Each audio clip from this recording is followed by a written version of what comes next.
nasze żywe złoto. Piękny pelet.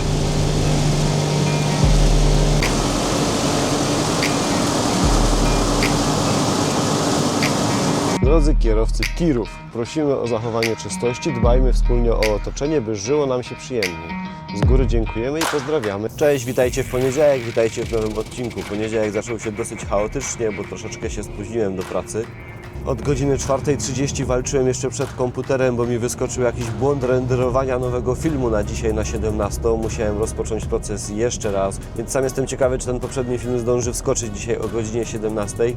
Poprzygotowałem tam wszystkie foldery i będę się starał to zrobić zdalnie. Ilona będzie mi musiała pomóc przez telefon i zobaczymy, co z tego będzie. A dlaczego dzień się rozpoczął chaotycznie? Bo na godzinę 7:30 jestem umówiony pod Rębakiem w Katowicach. Jest już za 10:07, chłopaki siedzieli na bazie, czekali, bo dzisiaj jest godzinówka pod załadunek, bo tam podobno jest mało miejsca i tak dalej.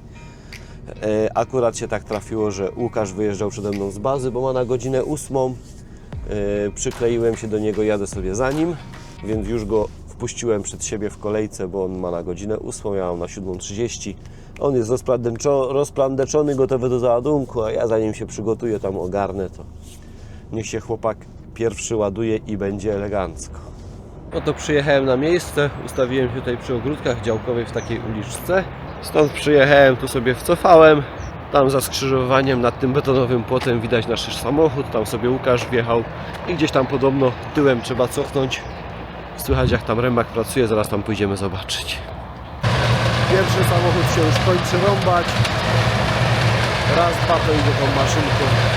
Ale jak on praktycznie całe drzewo potrafi zrąbać, to ma siłę ten Rębak. Zaczyna cofać drugi samochód do załadunku i ja będę następny.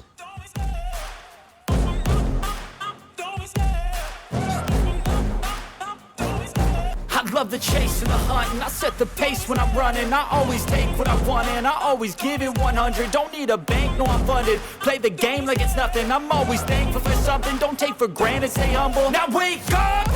It's time to look at the enemy. Look in the mirror if he is no friend to me. It's not working out, maybe it's the chemistry. It's time to break up so I can make a better me. Better believe in your mind, cause it's everything. You can mold, shape, find almost anything. All it takes is some time and some clarity.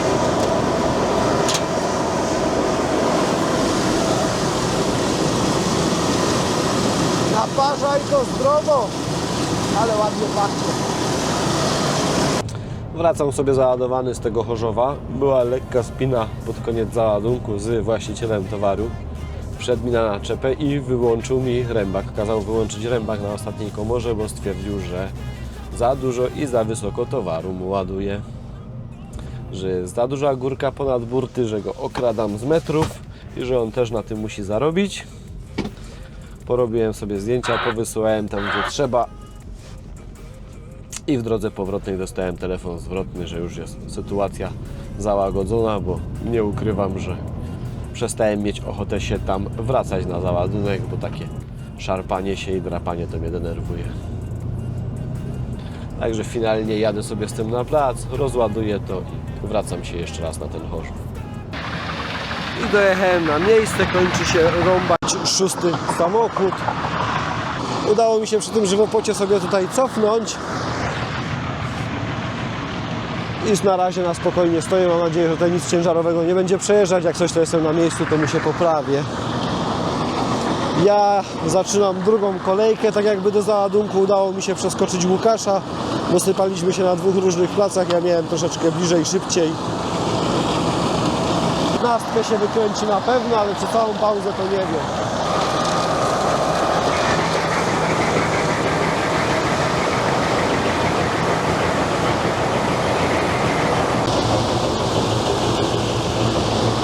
Ładnie żre to drzewo. Tutaj jest taki grubas. On został odrzucony. Chyba się nie zmieścił do Rębaka. Może nie chciał takiego grubego kawałka rąbać, ale on to ma z metr średnicy. Chwilowa przerwa w załadunku. Nastąpiła jakaś awaria tam przy chwytaku. Zaczął się olej hydrauliczny lać. Owoc tam poszedł zobaczyć, co się dzieje.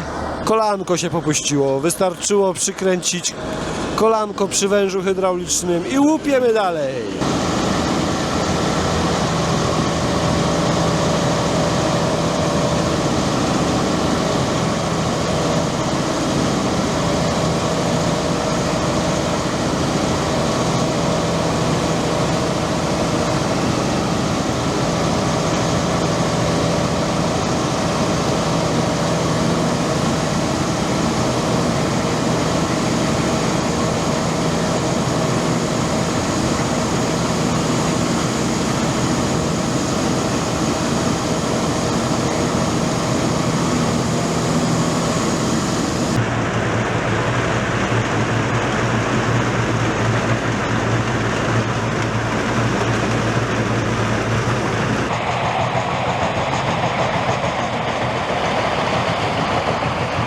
Tam jeszcze tą koparką zbierają resztkę gałęzi z tego terenu, a tutaj forwarder właśnie to zwozi do drogi.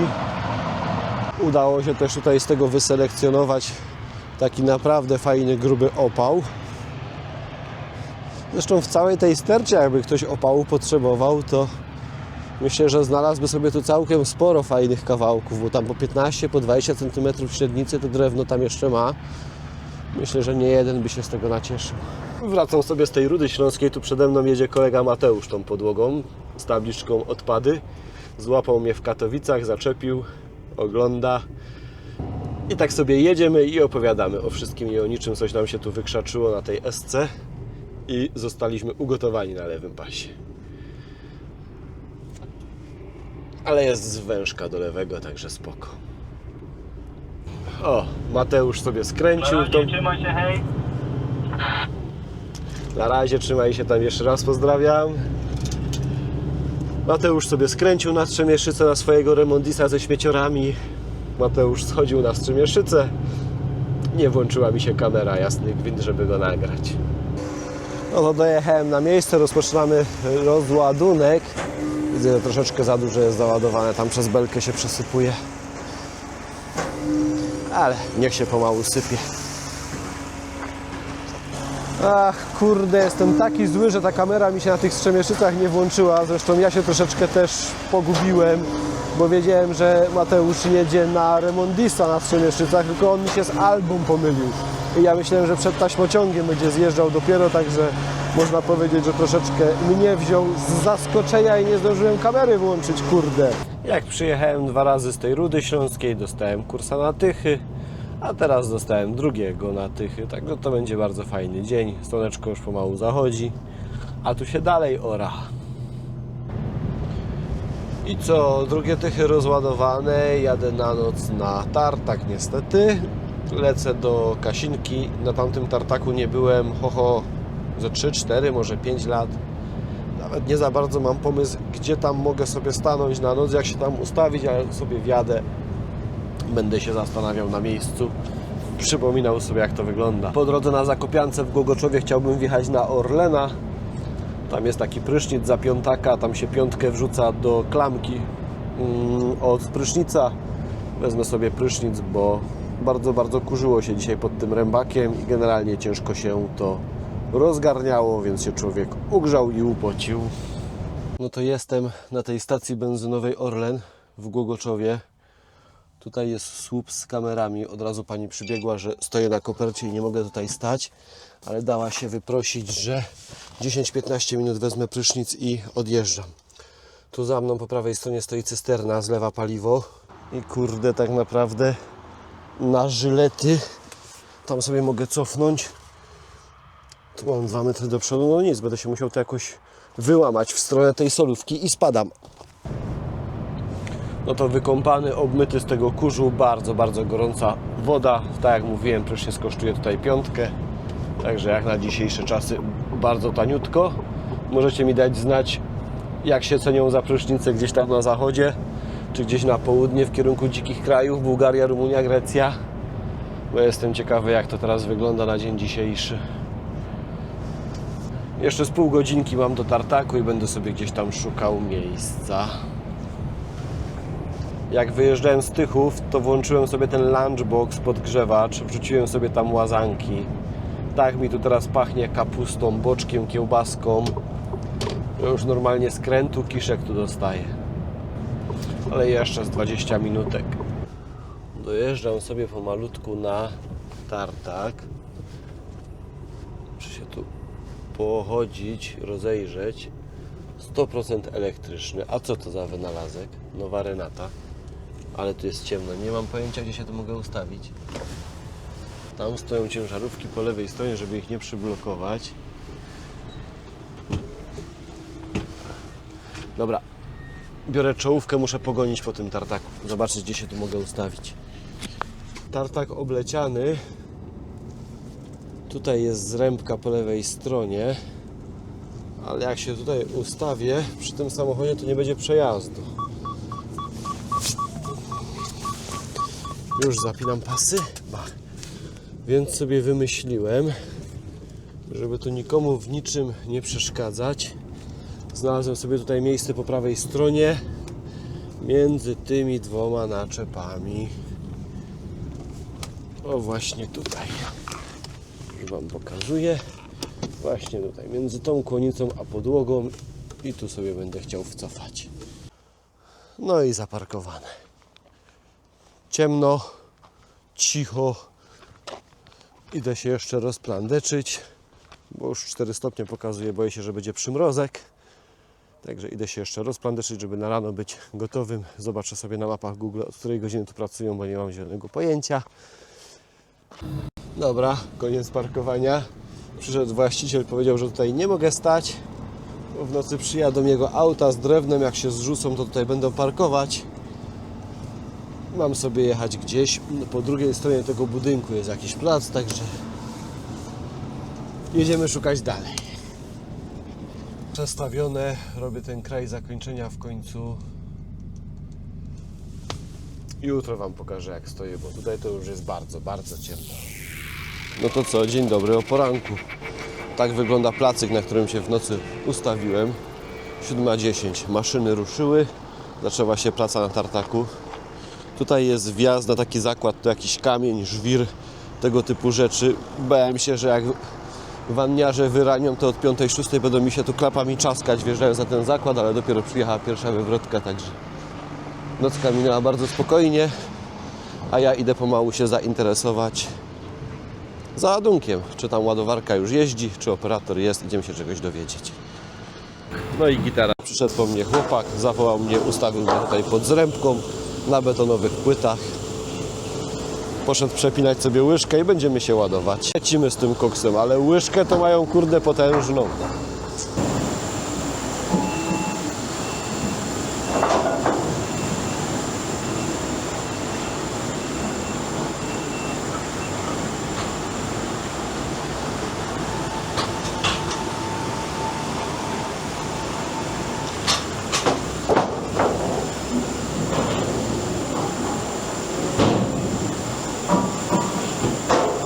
Jeszcze tylko sprawdzimy, jak mu to sypanie idzie, bo jesteśmy na nowym tartaku, to zobaczymy umiejętności operatora, czy sypie na środek naczepy, czy mu się to przesypuje pod jedną burtę.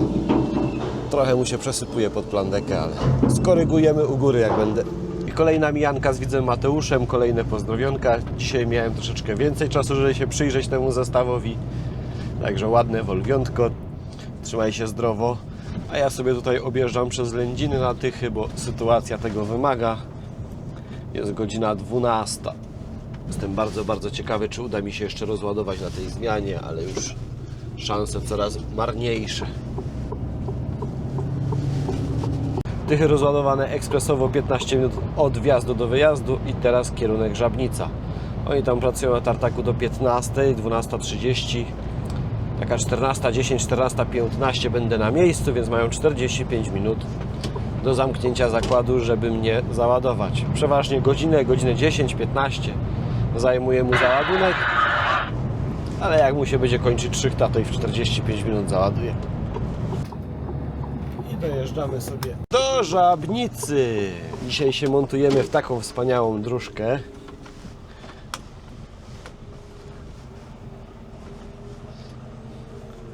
O. Pokażę Wam, jak to wygląda z zewnątrz. A tak ten wjazd wygląda z tej strony. Tutaj przed mostkiem trzeba się tak dosyć mocno w dół złamać. Tutaj na przykład ten znak o ścieżce rowerowej już ktoś rogiem naczepy zahaczył. A tak to wygląda z tej strony. Dlatego tutaj wjazd w zimie jest mocno niewskazany. Nie do wiary, ja sobie chodzę z kamerą, nagrywam Wam wjazd, a tutaj do wyjazdu czeka kłonica. Na tak ruchliwej drodze niesamowite. Dobra, czaskamy się tutaj po tych dziurach, wjeżdżamy pomalutku na tartak. Kurczę, coraz większe kolejny się tu robią. Boję się, że kiedyś tutaj już zahaczymy zderzakiem. Pomalutku jakoś przejedziemy. Zagracone to jest wszystko dzisiaj niesamowicie. Jakby ktoś przyjechał z trociną, to nawet na halę nie cofnie. Tak mi się coś właśnie w kamerze wydawało, że trochę blisko tych wideł idę.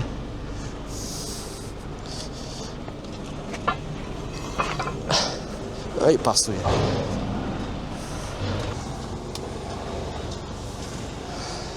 Dobrze, pomalutku sobie przez ten tartak przejedziemy do tych desek. Tu też jakieś deski po prawej stronie. Kurde, fix.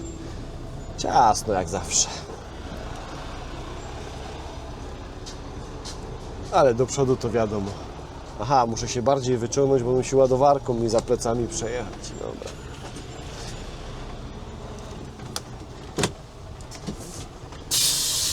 Wyciągnąłem się troszeczkę bardziej do przodu. Tam z tyłu mu zostawiłem trochę miejsca, żeby sobie ładowarką tu przejechał i masakra, co? Ze 3,5 metra szerokości i on się tu ma ładowarką obracać i ładować. Na 3-4 razy i dopiero do naczepy. Dobra, czekam na Jasia, niech przyjedzie tą maszyną. Jedzie Johnny, jedzie, bo już go tam coś zatrzymało w międzyczasie. Niech se tu przejedzie i mogę cofać. I ładujemy się pomalutku, trochę mu się z rębki na plandekę wysypało, a tu sobie wejdę i rozgarnę.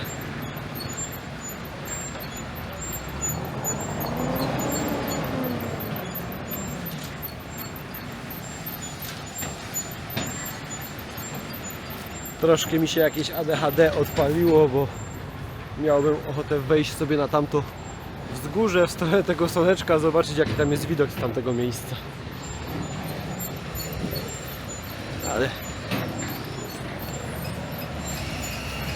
Ale tu może na razie przypilnujmy Jasia przy załadunku. Dobra, to przy okazji idziemy zobaczyć, co tam słychać na pelecie, ale tu tak zagracone jest, że chyba żadna zewnętrzna dostawa trociny nie przyjeżdża. Muszą bazować tylko i wyłącznie chyba na swojej trocinie, no bo tu nawet nie ma jak wjechać.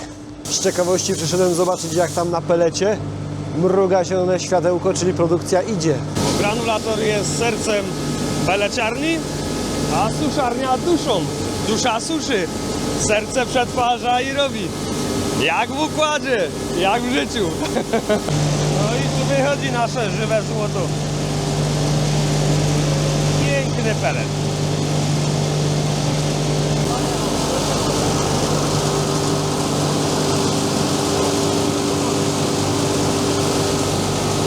To jest złoto tej zimy! Żywe złoto.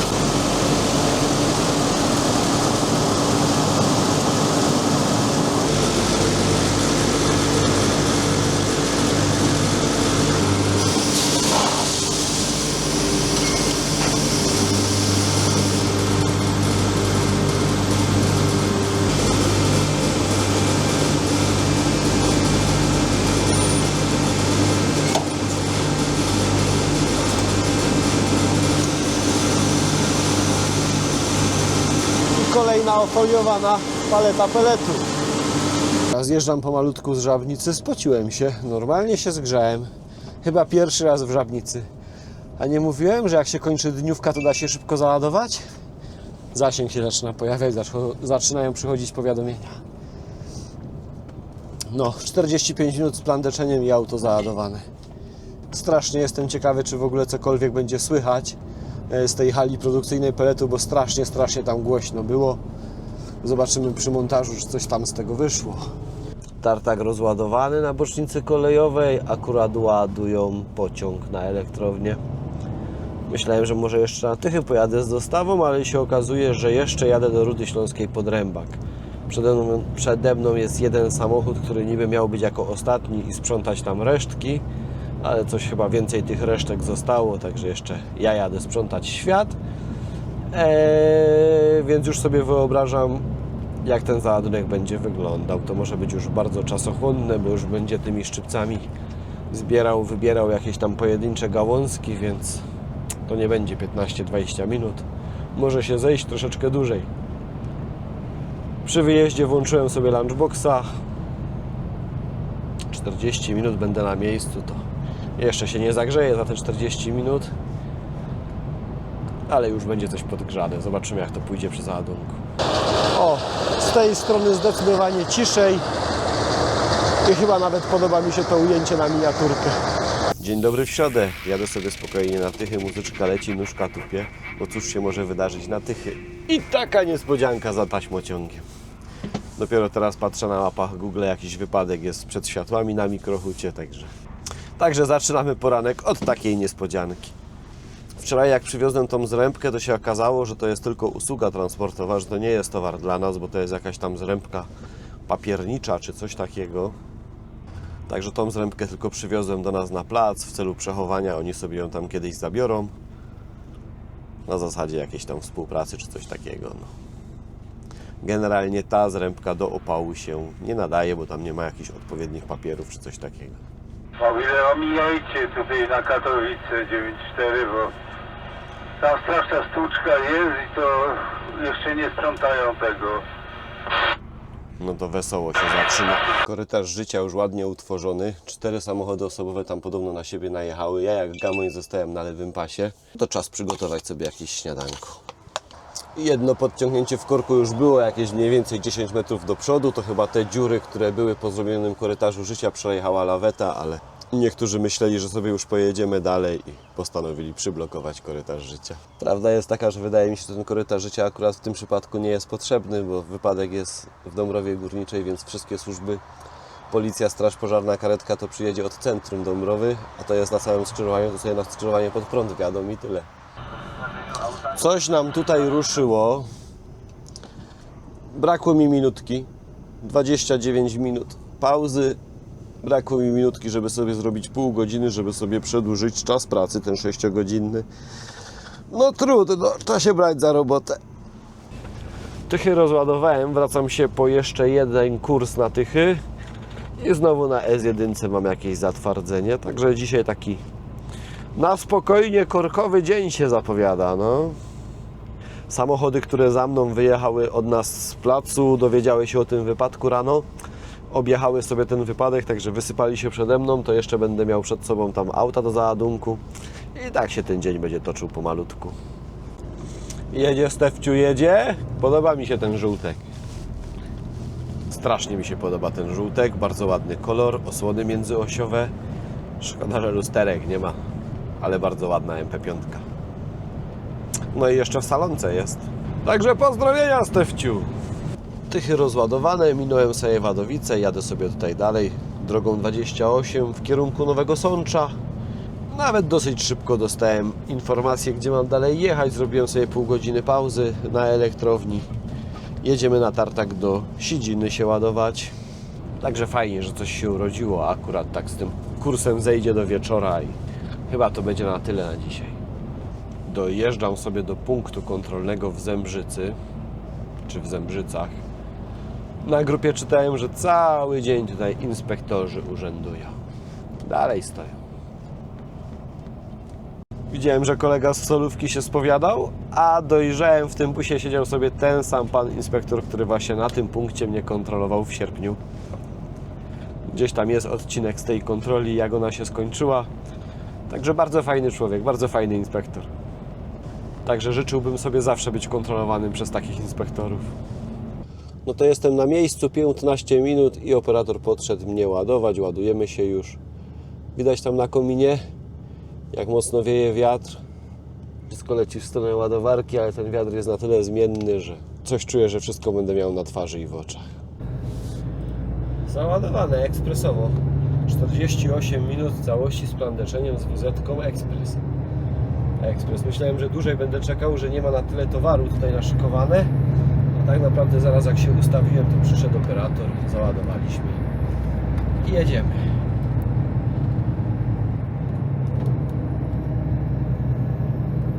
I nawet jak wszedłem rozgarniać ten towar, to wiatr się uspokoił, także dzisiaj wszystko ze mną współpracuje.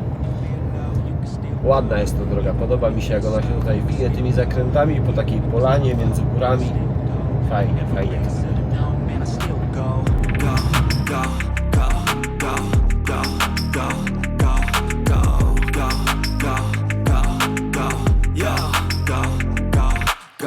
Hustle hard, hustle every single day. I'll be making moves till I'm buried in my grave. To the system system, I don't wanna be a slave. I've been doing shit my way, or the highway. And in the driveway is a nice range, cause I grind through the climb, I invite pain. You'll never hear me, bitch, nah, I don't complain. Just gotta flip the switch and you can go and obtain anything you want, anything you need. Your mind's got the key ingredient, it's belief. They'll deceive with the negativity, but I just slide right by that energy. Even when you feel low, you can still go. Even when you feel slow, you can still go. Even when there's no hope, you can still go. I never ran, said no, man, I still go. No i mamy czwartek. Czwartek zaczynamy od Tychów. O 6:30 ruszyłem z bazy, 11 godzin 20 minut pauzy. Na pauzie byłem w domku. Wczoraj jak wróciłem z siedziny, załadowałem się na dzisiaj i do Pod ostatnim filmem w jednych z komentarzy Mateusz prosił, żeby coś wspomnieć o spalaniu Mercedesa. Bardzo proszę. Ze 103 600 km jak usiadł na tego Mercedesa, spalanie to jest 32,9, z czego z samej jazdy pokazuje 31,4. Reszta to są załadunki, rozładunki, jazda w korkach i tak dalej, bo wiadomo, po trasach to my mało jeździmy, bardziej się tu plątamy po miejscu. Spalanie z wczoraj na przykład to jest 33 litry, czyli 2 razy Tychy, tam i z powrotem pełno pusto, a potem na tartach przez Oświęcim, Zator, przez korki, po górach z Sidziny i powrót tą samą drogą przez zakorkowane Wadowice. Co chwilę hamujemy, ruszamy, a spalanie z tego tygodnia równiutko 34 litry. Więc tak to się mniej więcej klaruje w jeździe tak zwanej wokół komina. A tak w ogóle to zacząłem się zastanawiać i rozważać to, czy po przekroczeniu tych 2000 subskrypcji nie zrobić Wam jakiegoś Q&A. Nie wiem, czy byście mieli na coś takiego ochotę, czy nie. Myślę, że możecie dać znać w komentarzu, a jak do tego dojrzeje, to zrobimy ankietę na YouTubie i tam będziemy zadawać pytania. I znowu Istebna, znowu sanatorium, ale tutaj teraz zwróciło moją uwagę to, że tam na tym drugim, czyli pierwszym od lewej wyciągu, czyli na Złotym Groniu, normalnie wyciąg chodzi. Widzę, że chodzą tam krzesełka. Ciekawe, ilu tam narciarzy jeszcze jest. Dla mnie to już jest wiosna, a niby jeszcze na nartach pojeździ. A na Kubalonce dogoniłem jakąś jeżdżącą choinkę. A tak w ogóle to po Tychach właśnie dostałem dyspozycję na Istebną, nawet nie czekałem za długo na decyzję, także nawet coś się dzieje, coś działamy. A myślałem, że będą problemy, żeby coś mi się tam trafiło, bo chyba byłem 6. dzisiaj w kolejce z naszych samochodów do rozładunku, więc myślałem, że braknie dla mnie tartaku. A zdziwiony jestem, że jadę w to samo miejsce, co byłem w nim w zeszłym tygodniu, bo tak ostro tutaj nie rżnęli tego drewna ostatnio, więc kto wie, może coś na wiosnę, jakieś budowy, jakieś drewno konstrukcyjne będzie się ruszało. Może tych pozostałości będzie więcej. Zostawiłem ten samochód znowu tam, gdzie ostatnio, bo tutaj, gdzie będę cofał do załadunku, znowu jakiś rozpierdziel malutki. Tutaj sobie coś robią z jakimiś blatami. Są na środku, piła zostawiona. Nie wiem, czy je tu na wymiar tną, czy co. Tutaj mam jakieś blaty na zrębce. Tutaj mam jakieś deski zostawione. Oczywiście trochę trociny do zrębki dosypane, bo jakby Polak troszeczkę nie oszukał na jakości, to mogłoby mu się nie spinać. A ostatnio jak tu byłem na tej polanie, to tutaj sobie hasały jakieś baranki. Kiedyś dużo wcześniej tutaj były jelenie albo daniele, nie wiem, nie rozróżniam. Ale za to znowu poczęstuję Was sucharem. Czym się różni daniel od jelenia? Jeleń stawia, daniel pije. Wake up, today's gonna be a good day. Wake up, today's gonna be a good day. Wake up, today's gonna be a good day. Wake up, today's gonna be a good day. Wake up, today's gonna be a good day. Wake up, today's gonna be a good day. Wake up, today's gonna be a good day. Wake up, today's gonna be a good day. Yo. Set your affirmations, aspirations. I got shit to do, the aftermath of preparation. Good food, good mood, blood in circulation. One step at a time, yeah, that's how you make it. Set a goal you control and the steps you take them. I try to pick... Wyjeżdżam z tego tartaku, 1,5 godziny się zeszło wszystkiego do kupy. Chciałem sobie puścić drona tutaj, żeby ten wyjazd sfilmować, ale przyszedł właściciel już z papierami do mnie na gotowo i powiedział, że następny tir stoi na stacji benzynowej i już czeka na załadunek. Także uciekamy, nie blokujemy tego tartaku, bo tam nie ma na tyle miejsca. A jeszcze z góry, kurde, jadą. Słabą tu mam widoczność, ale jak się mocno wychylę, jedziemy.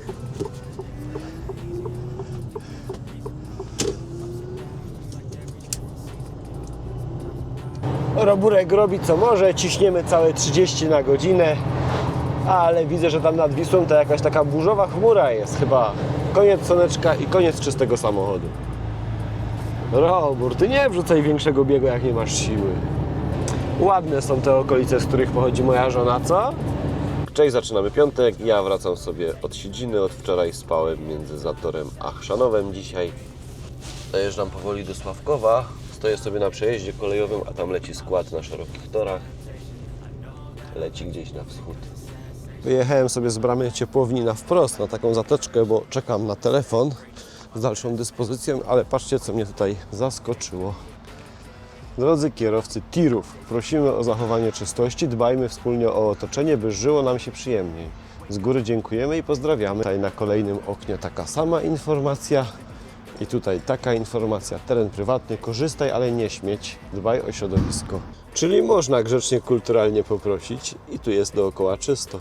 No to kończymy ten tydzień. Tą węgierską górkę wysypałem na bocznicy, wróciłem na drugi plac, załadowałem, zrobiłem szybkie tychy tam i z powrotem. Kończymy ten tydzień. 2200 km, troszeczkę tych kursów się udało narobić, to był bardzo fajny tydzień. Wam serdecznie dziękuję, że byliście ze mną kolejny tydzień. Jeśli macie ochotę, zostawcie coś po sobie w komentarzach. Do następnego. Niech się darzy. Hej!